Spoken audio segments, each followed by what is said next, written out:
In question number 31, System International Unit of Heat Capacity is asked. Heat capacity can be written as C is equal to delta Q over delta T. That is, C is equal to delta Q over delta T. Here delta Q is the heat and delta T is the temperature, so its System International Unit becomes equal to Joule per Kelvin. So the answer to question number 31 is Joule per Kelvin. In question number 32, all natural processes are. It is our daily life experience that all the natural processes are irreversible.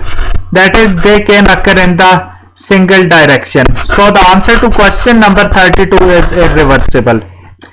Question number 33 is stated as when a horse pulls a wagon, the force that causes the horse to move forward is the force.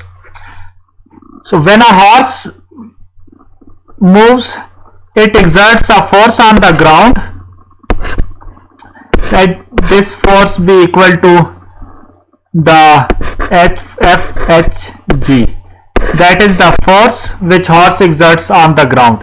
And due to this force, a reaction force acts on the horse due to the ground.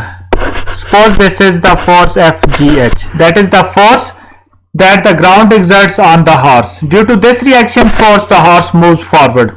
So the answer to question number 33 is that the force that causes the horse to move forward is the force that the ground exerts on the horse. That is FGH. In question number 34, we are asked that the minimum number of unequal forces whose sum can be equal to 0 are. As triangle is the lowest diagram whose three unequal sides can be summed to 0. So for example, we have three forces. Suppose this is force 1, this is force 2, and this is force 3, and all these forces have unequal magnitudes.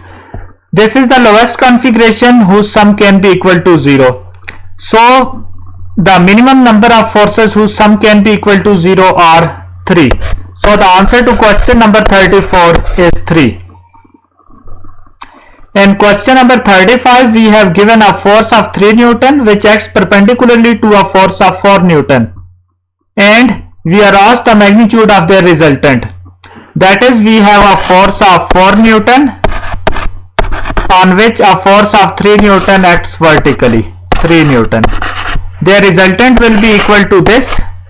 And as this is a perpendicular angle, so we can solve it by using simple Pythagoras theorem, and the resultant will be equal to the 5 Newton.